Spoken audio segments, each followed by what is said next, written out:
The cub's fur changed from blue to silver as he tried to retract his claws. He failed again, and tiny scratches appeared on the practice mat. Diana Cole laughed softly. Easy, Pip. Don't force it. Let them slide back naturally. The crystalline Felid looked up at her with eyes like liquid gemstones. He was the size of a large cat, but his body held light like a living prism. When he was happy, colors danced across his fur. When he was scared, he went dark as midnight. Right now, he glowed a soft blue. His happy color. Diana had found him 8 months ago in a burning smuggler ship. His mother was already dead, skinned for her pelt. Pip had been stuffed in a cage, waiting for the same fate. Diana had carried him out through the flames, and he had not left her side since. They lived on Hearthhold Station, a place that orbited a giant orange planet in the Valence system. The station was home to creatures that had nowhere else to go. Endangered species, survivors of poaching, the lost and the broken. Diana was their guardian. She was 34 years old, with short brown hair and steady hands. Before Hearthhold, she had been a combat medic on frontier colonies. She had seen war. She had caused death.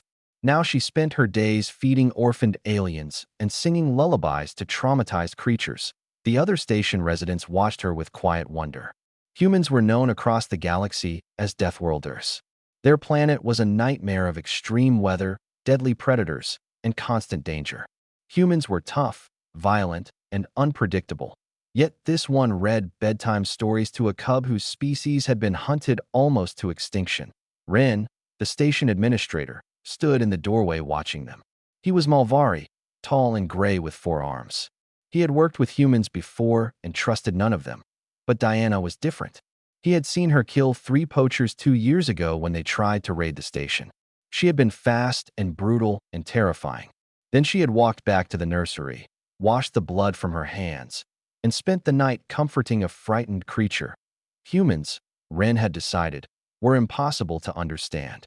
Diana, he said, we need to talk. She looked up, reading his tone immediately. Pip, go find Basso. Ask him to show you the engine room again. The cub chirped and bounded away. He loved the old Thuan mechanic, who looked like a massive tortoise and told wonderful stories. Diana stood. What is it? Ren handed her a data tablet. Encrypted communications. Someone has been tracking the last crystalline Felid. They know he is here. Diana's face went still. Who? The Pale Hand. The name hit her like ice water. The Pale Hand was the worst poaching syndicate in the sector. They dealt in rare species, illegal organs, and exotic pets for wealthy collectors. They had nearly wiped out Pip's entire species. How long do we have? I do not know, but there is more. Ren pointed to the station's external sensors. A ship arrived at the edge of the system 3 days ago. It has not identified itself. It is just watching. Diana walked to the observation window. The gas giant filled half the view, swirling with storms of amber and gold. Somewhere out there, hidden in the darkness, someone was waiting. Have you contacted the Coalition Navy? Ren hesitated. Our station operates in legal gray areas.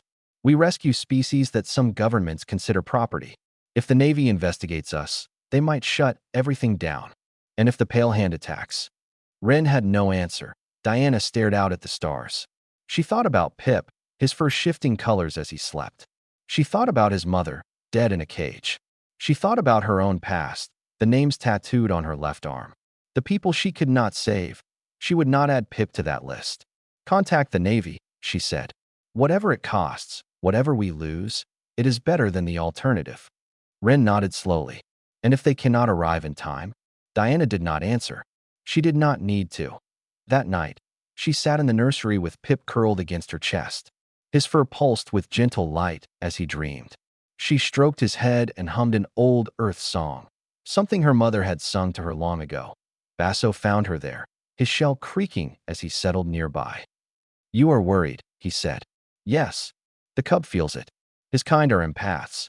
Diana looked down at Pip. Even in sleep, his colors had dimmed slightly. He was sensing her fear. She forced herself to breathe slowly, to project calm. Gradually, Pip's fur brightened again. I will not let them take him, Diana said quietly. Basso studied her with ancient eyes. I know. That is what worries me. The next morning, 2 more ships appeared at the edge of the system. They joined the first one, holding position like predators circling wounded prey. Diana watched them on the sensors and felt something old and dangerous wake up inside her.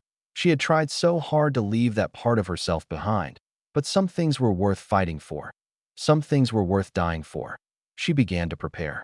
3 days without proper sleep had turned Diana's eyes red and her patience thin. She sat in the control room, watching 3 ships hold position at the edge of the system like wolves waiting outside a fence. Basso entered with a cup of something warm. "You need to eat." "Later." "You said that yesterday." Diana took the cup, but did not drink. Her attention stayed fixed on the sensor display. The ships had not moved closer, but they had not left either. They were waiting for something. Ren arrived with news that made everything worse. "The Coalition Navy cannot reach us for 6 days. They are dealing with a border dispute in the Keth sector." 6 days. Diana closed her eyes. 6 days was forever. "There is something else," Basso said. He pulled up a communication log on the main screen. "I have been monitoring their transmissions. They are using old encryption, easy to break." The intercepted messages painted a clear picture. 12 operatives across 3 ships. Professional hunters with military-grade weapons. They were waiting for confirmation from a buyer before moving in. Someone very wealthy wanted Pip alive. "His pelt is worth more than this entire station," Ren said quietly. "They will not stop." Diana finally drank from the cup. It was bitter and hot and helped clear her head. "Then we need to make stopping very expensive for them." She spent the next hours going through storage containers she had not opened in years. Combat gear, weapons, medical supplies for battlefield injuries. Ren watched her lay everything out with growing unease. "You cannot fight 12 trained operatives alone. I do not plan to fight fair." Pip found her in the storage bay, surrounded by equipment that smelled like old wars. His fur flickered with confused colors as he approached. Diana knelt down and pulled him close. "Hey, little one. Everything is okay." But crystalline felids were empaths. They could feel emotions like humans felt temperature. Pip pressed against her, trying to push calm into her heart, trying to soothe the fear he sensed beneath her steady voice that almost broke her. "I need to tell you something," she said softly. "Some bad people are coming. They want to hurt you, but I will not let them. Do you understand?" Pip's eyes were huge and frightened. He understood more than she wished he did. "If I tell you to hide, you hide. If I tell you to run, you run. No matter what you hear, no matter what happens, you stay hidden until someone safe comes for you. Promise me." The cub made a small sound, something between a whimper and a chirp. His fur went dark with fear. Diana held him tighter. I know, but I need you to be brave. Can you do that for me?" Slowly, Pip's colors returned. Not bright, but present. He pressed his head against her chest, right over her heart. "Good boy," she whispered. "Good brave boy." That evening, the lead ship finally broke its silence. A cold voice filled the station's communication system. The speaker identified himself as Silas Gray, leader of this pale hand cell. "Surrender the crystalline field. Everyone else on the station will be allowed to leave unharmed. You have 12 hours to decide." Ren looked at Diana. "What do we do?" Diana did not respond to the broadcast. Instead, she turned to Basso. "I need you to do something important. Set up recording devices throughout the station. Hidden ones. I want cameras in every corridor, every room, every corner." "Why?" "Because when they come, I need you to capture everything. Every face, every name, every ship registration, everything they do and say." Basso's old eyes widened with understanding. "You are building a case. I am building a target list." She handed him a data chip. "When this is over, give this to Ren. It contains instructions. If I fall, I need him to send everything you record to every human military outpost, every news network, every bounty board in the sector." Ren stepped forward. "Diana, you cannot seriously expect to survive against 12 trained killers. I expect to make them pay for every step they take into this station." Diana's voice was flat and hard. "And if I do not survive, I expect every human in the galaxy to know what happened here. I expect them to hunt these people to the ends of the universe." She looked at both of them, these aliens who had become her friends, her family.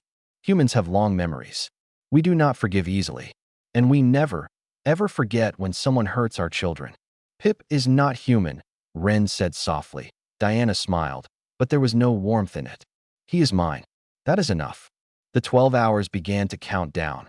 Diana transformed the nursery wing into a killing ground. She moved cargo containers to create blind corners. She rigged the lighting systems to her personal control. She memorized every shadow, every angle, every possible approach. Pip watched her work, his first cycling through nervous colors. "Remember what I told you," she said. "When the time comes, you hide, and you do not come out until it is safe." The cub chirped once, a sound of sad agreement. Outside, the three ships began to move closer. The hunt was about to begin. 11 hours into the ultimatum, the lights in Corridor 7 flickered and died. Diana smiled in the darkness. They had not waited for the deadline. Good. Impatient enemies made mistakes. She crouched behind a cargo container, listening. Her eyes had already adjusted. Humans evolved on a world where predators hunted at night. Darkness was an old friend. Through her earpiece, Basso whispered. They breached Docking Bay 2. 12 contacts. Full combat gear. Cameras rolling. Every angle. Diana checked her weapon one final time. Keep Pip in the safe room. No matter what you hear, do not open that door. Understood. Diana. Yes. Come back alive. She did not answer. Some promises were not hers to make. The first three operatives moved through Corridor 7 in standard formation. Point man, 2 flankers.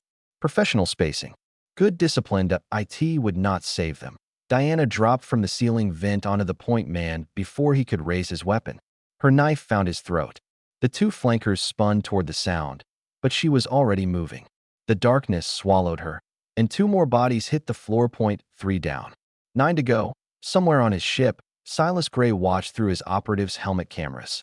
He saw 3 feeds go dark in less than 10 seconds. Spread out, he ordered. She is using the ventilation system. But Diana had already abandoned the vents. She was in the maintenance tunnels now, circling behind the next group. Operative 4 died in a junction room, pulled into shadow before he could scream. Operative 5 made it 3 more steps before a garrote ended his patrol. The remaining 7 grouped together, back to back, sweeping every corner with their lights. Fear had replaced their confidence. They were hunters who had become prey. "What the hell is she?" one of them hissed. "Human," another answered. "Just human. Just human." As if humans were not the most terrifying thing to crawl out of a death world. As if humanity had not clawed its way to the stars through ice ages, mass extinctions, and endless wars against each other. Diana let them stew in their fear. She moved through the station like a ghost, appearing only to kill, vanishing before they could react. Operative 6 went down to a shot from nowhere. Operative 7 triggered a trap she had set earlier, and the emergency bulkhead crushed him against the wall. Point 5 left, but Diana was getting tired. She had not slept in days. Her movements were slower than they should be, and the remaining operatives were the best of the group, the survivors who learned from every death. Point 1 of them caught her with a plasma graze as she retreated. The shot burned across her shoulder, and she bit back a scream. Another managed to slash her with a combat knife before she broke his arm and his neck. Point 4 left. Diana pressed her hand against her wounded shoulder. The bleeding was not bad, but the pain made it hard to focus. She needed to end this quickly. She triggered the station's emergency lighting, flooding the corridors with red warning lights. The sudden change blinded the operatives for a precious second. It was enough. Operative 9 died, with a surprised look on his face. Operative 10 fought back hard, landing a kick that cracked one of Diana's ribs, but she had fought with worse injuries. He died choking on his own blood. Point 2 left. Diana was breathing hard now. Her shoulder burned. Her ribs screamed with every movement. Blood dripped from a dozen small cuts she did not remember getting. Then she heard it, Pip's cry, high and terrified, echoing from somewhere it should not have been. No, no, no, no. She ran. Operative 11 had found the safe room, found the hidden panel, found the cub. He held Pip by the scruff of his neck, grinning at his prize. The cub's fur was black with terror, his claws raking uselessly at the air. Diana came around the corner like a fury from old Earth legends. The operative tried to use Pip as a shield, tried to aim his weapon. He was too slow. She shot him through the eye and caught Pip before he hit the ground. "I have you," she gasped. "I have you, baby. I have you." Pip clung to her, shaking, his small body pressed against her chest. Point 1 left. But Diana's luck had finally run out. She had moved without thinking, abandoned her defensive position, exposed herself completely. The last operative stepped out of the shadows behind her. The shot took her in the abdomen. Diana staggered. She looked down at the spreading red stain on her shirt.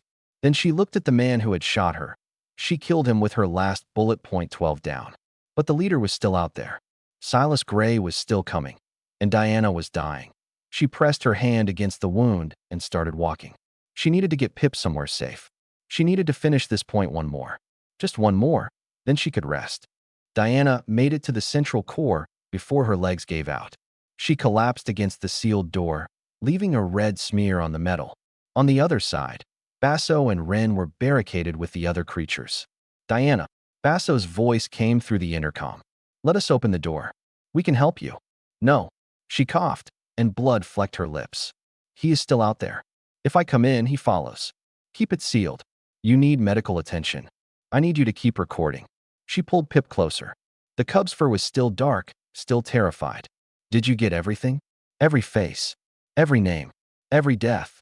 Good. That is all that matters now. She heard footsteps in the corridor. Slow. Confident. The walk of a man who thought he had already won. Silas Gray stepped into view. He was tall, with gray hair and cold blue eyes. He moved like a predator, smooth and controlled. A pistol hung loose in his hand. He did not seem worried about the dying woman in front of him. Impressive, he said. 12 of my best people. I did not think one human could do that much damage. Diana struggled to her feet, keeping Pip behind her. Blood ran down her legs and pooled at her feet. Then you do not know much about humans. I know enough. I was military once. Corporate special operations. I have killed your kind before. He tilted his head, studying her. You are already dead. Your body just has not realized it yet. Give me the feel-it, and I will make it quick. No. Silas sighed. All this for an animal. Your species confuses me. You are apex predators. Deathworlders. You could rule this galaxy if you wanted. Instead, you waste your strength protecting things that do not even share your blood. Diana laughed, and it hurt like fire. You really do not understand, do you? Enlighten me. Humans do not protect things because they are strong. We protect things because they are weak. She took a shaky step backward, pulling Pip with her. Because someone has to stand between the helpless and the darkness. And if not us, then who? Silas raised his weapon. Beautiful speech. But you are out of time. Diana moved, not toward him. Away. Deeper into the station, toward the observation deck. She was too weak to fight him directly. But she had one last plan. She just needed to reach the right place. Silas followed, not rushing. He knew she was dying. He knew she could not escape. He enjoyed the hunt. Diana stumbled through corridors she had memorized years ago. Her vision was starting to blur. Her hands were cold. Pip whimpered against her chest, his light flickering like a candle in the wind. Almost there, she whispered. Almost there, baby. The observation deck opened before her. Massive windows looked out on the gas giant, its storms swirling in endless patterns of amber and gold. It was beautiful. Diana had always loved this view. A good place to end. She positioned herself carefully, standing in front of a specific section of wall. Pip huddled behind her, pressed into the corner. Silas entered, weapon raised. End of the line. Diana smiled. There was blood on her teeth. Yes, it is. He moved forward to finish her, confident in his victory. Diana triggered the emergency seal. The blast door slammed down from the ceiling like a guillotine. Silas threw himself forward, almost clear, but not quite. The door caught him across the legs, crushing them. Pinning him to the floor, he screamed. Diana collapsed beside Pip, her strength finally gone. The cub crawled into her arms, crying in his own way, lights flickering through his fur like a dying heartbeat. Basso, she said through the intercom. Her voice was barely a whisper. Did you get them all? The old Thuan's reply was thick with grief. Every face. Every name. Every ship. Good. Diana stroked Pip's fur with a shaking hand. Mark every one of them. Diana, please, let us help you. Take care of him. She looked down at the cub, at his frightened eyes, at the colors still fighting to shine through his fear. Tell him I am sorry I could not stay longer. Silas was still screaming, cursing, threatening. Diana ignored him. He did not matter anymore. Someone is coming for you, she told Pip. Good people. They will keep you safe. She touched his face, feeling the soft warmth of his fur one last time. Be brave for me. Can you do that?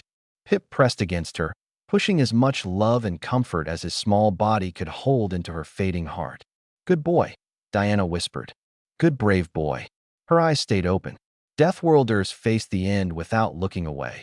The last thing she saw was Pip's fur, finally brightening, shifting from black to soft blue, his happy color. Then Diana Cole, guardian of Hearthhold Station, closed her eyes and was still. Silas Gray, pinned and bleeding, watched her die. He watched her smile in the final moment. He did not understand why. But he would learn. They would all learn. Humans never forget. 6 days later, the Coalition Navy ship Relentless dropped out of hyperspace to find a station wrapped in grief. Captain Adora was a stern woman with gray streaks in her black hair. She had responded to many distress calls in her career. She had seen death and destruction across a dozen systems. Nothing prepared her for Hearthhold Station. Diana's body lay in the main hall, surrounded by offerings. Flowers from the hydroponics bay, crystals from the Mulvari, written prayers in languages Adora did not recognize. The station's residents had covered their guardian with love, and beside her, refusing to move, sat a small creature with fur that shifted between gray and black. Pip had not eaten in 6 days. He had not made a sound. He simply lay against Diana's cold hand and waited. Ren met the captain at the door. She killed 12 of them, alone, while wounded. Adora looked at the body, at the cub, at the offerings. And the leader? Alive. We have him in holding. His legs are destroyed. Ren's forehands clenched. He keeps demanding legal representation. Take me to him, and bring me whatever Diana left behind. The holding cell was small and bright. Silas Gray sat in a medical chair, his ruined legs wrapped in bandages. He looked up when Adora entered, and something like hope crossed his face. Finally, someone with authority. I want to file a complaint. Your people had no right to hold me. This was a legitimate business operation. Adora said nothing. She simply held up a data chip. Do you know what this is? I do not care what it is. I have rights under coalition law. This contains recordings of your assault on Hearthhold Station. Every face of every operative you sent. Every word they said. Every crime they committed. Adora's voice was cold. It also contains financial records. Bank accounts. Buyer contacts. The entire network of the Pale Hand, traced back through 40 systems. Silas went pale. Diana Cole spent her final hours making sure we would have everything we needed. Adora stepped closer. She wanted you marked. The word hung in the air like a death sentence. You cannot, Silas whispered. I have rights. I am entitled to a trial. You will get a trial. A human trial. On a human world. By human judges. Adora smiled, and there was no mercy in it. Humans have special courts for crimes against children. Pip was a child. You tried to steal him. You caused the death of his protector. She turned to leave. Wait. Silas was sweating now. Wait, we can make a deal. I have information. I can give you names. We already have every name we need. The door closed behind her. That night, Ren transmitted the data chip to every destination on Diana's list. Human military outposts, news networks, bounty hunter guilds, law enforcement agencies across the sector. The message was simple. These individuals participated in an attack on Hearthhold Station, resulting in the death of Diana Cole, human citizen, and the attempted poaching of the last known crystalline feelet. By order of the Human Coalition, they are marked. No sanctuary. No statute of limitations. No mercy. The galaxy watched the footage. They saw a wounded woman kill 12 armed operatives to protect a cub that was not even her own species. They saw her final stand. They heard her final words. Mark every one of them. And humans answered. Bounty hunters left their bases within hours. Military units suddenly found reasons to patrol near Pale Hand safe houses. Private citizens with guns and grudges began asking questions in dangerous places. The marking had begun. One by one, the Pale Hand began to fall. Not just the operatives Diana had killed. All of them. The buyers. The suppliers. The politicians who had looked the other way. The financial backers who thought money would protect them. Humans found them. Humans always found them. That a smuggler was pulled from his ship on a backwater moon. A banker was arrested at his own wedding. A buyer's estate was raided in the middle of the night. His collection of illegal species finally freed. Every time, the same message was delivered. This is for Diana Cole. This is for Pip. This is for Hearthhold. Back on the station, Pip finally moved from Diana's side. He walked slowly to the observation window and looked out at the Navy ships in orbit. His fur was still dark, still heavy with grief. Ren found him there. The Malvari did not know what to say. He had never been good with emotions. "Would you like to eat something?" he asked finally. Pips fur rippled. Just slightly. A hint of color returning. It was not much. But it was a start. Through the window, stars shone in the endless black. Somewhere out there, hunters were moving through the night, carrying Diana's vengeance to every corner of the galaxy. She had fallen protecting her cub, but her war was just beginning. 1 year later, Hearthold Station had transformed into something Diana would barely recognize. New wings stretched from the original structure. Gardens filled with alien plants bloomed behind transparent walls. Ships came and went daily, bringing supplies, visitors, and new residents in need of protection. The Coalition had given the station official protected status. The first joint human-alien wildlife sanctuary in interstellar law. A sign hung above the main entrance with words in a dozen languages. Hearthold. Where the helpless find shelter, the station's heart, stood a statue carved from white stone. Diana Cole, kneeling with her arms open wide. Space had been left around her for the creatures she had protected. A plaque at the base read simple words. She stood between the helpless and the dark. She fell so others could live. Remember her. Pip slept at the statue's base most nights. He was larger now. Nearly the size of an earth lion. His fur brilliant with shifting colors that caught the light like living diamonds. Visitors came from across the sector just to see him. The last crystalline Felid, they called him, but that was no longer true. During the raids on Pale Hand Holdings, 3 more crystalline Felids had been discovered, kept in cages, waiting to be sold. They had been brought to Hearthold, and Pip was no longer alone. He had become something of a big brother to the younger ones, teaching them to retract their claws, showing them how to hunt the small creatures in the garden, leading them to the best sleeping spots near the warm vents. The station's new administrator was a young man named Owen. He had Diana's brown hair and steady hands. He had her stubborn jaw and her quiet smile that he was her cousin. He had come to Hearthold the week after her death and never left. Ren brought him a report that morning. The Malvari had aged in the past year. His gray skin was lighter now, his movements slower. But his eyes were still sharp. "The Pale Hand has been completely dismantled," Ren said. "The last of their network was captured yesterday.